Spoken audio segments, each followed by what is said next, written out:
ఏంటి అనుకుంటున్నారా? చికెన్ దమ్ బిర్యానీ చేశాను. చికెన్ దమ్ బిర్యానీ ప్రాసెస్ చూద్దామా? ఏమీ లేదు. మీ ఇంట్లో ఎంతమంది ఉన్నారో అంతమందికి తగ్గ చికెన్ తెచ్చుకోవాలి. మేమైతే 3 కేజీలు చికెన్ తెచ్చాము. దాంట్లో కారం, పసుపు, ఉప్పు, వెల్లుల్లి పేస్ట్, పెరుగు, చికెన్ మసాలా వేసి బాగా కలిపి పచ్చిమిరపకాయలు కూడా బాగా వేసి ముక్కలు బాగా మసాజ్ చేయాలి. ఎందుకంటే అందులోకి ఇది దిగుతుంది, మసాలాలన్నీ బాగా పడతాయి. బిర్యానీ సామాన్లు కూడా వేసుకొని ఫ్రిడ్జ్లో పెట్టేయాలి ఒక అరగంట గంట. ఆ గ్యాప్లో ఉల్లిపాయలు గోల్డెన్ బ్రౌన్ కలర్ వచ్చే వరకు వేపుకొని ఫ్రిడ్జ్లో పెట్టిన చికెన్ ఉంటుంది కదా, అది తీసేసి ఈ గోల్డెన్ బ్రౌన్ వేపుకున్న ఆనియన్స్, కొత్తిమీర, పుదీనా ఇవన్నీ వేసి బాగా కలుపుకోవాలి.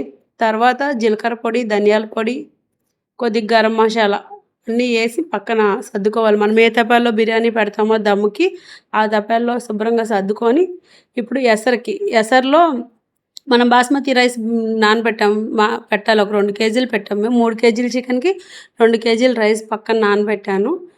అంతలోగా కళాయి పెట్టి ఎసరు పెట్టుకున్నాము. ఎలా అంటే ఆ ఎసరులో బిర్యానీ సామాన్లు, కొత్తిమీర, పుదీనా, పచ్చిమిరపకాయలు, కొద్దిగా నెయ్యి, సాల్ట్ వేసి బాగా మరగబెట్టుకోవాలి. ఎసరు మరగబెట్టుకొని ఎసరు మరిగిన తర్వాత బియ్యం ఉంటాయి కదా, బాస్మతి రైస్ నానేసి అవి అందులో వేసేసి అవి బాగా బాయిల్డ్ అంటే ఎక్కువేం కాదు. నేనేమో 50% ఉడికిస్తాను, 75% అలా కాదు, 50% ఉడికిచ్చేసి వంచేస్తాను.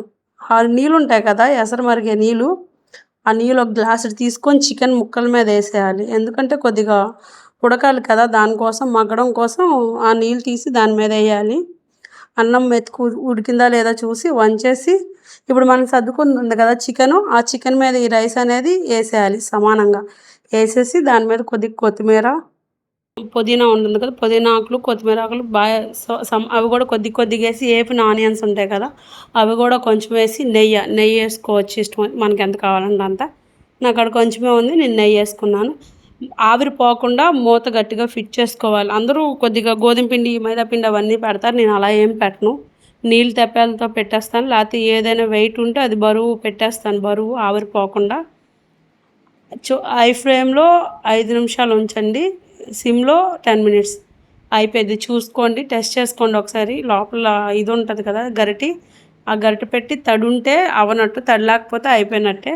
చెక్ చేసుకుంటే బిర్యానీ రెడీ. మా దమ్ బిర్యానీ రెడీ అయిపోయింది. ఫాలో చేసి, లైక్ చేసి, కామెంట్ చేయండి, ఎలా ఉందో సపోర్ట్ చేయండి. Thank you.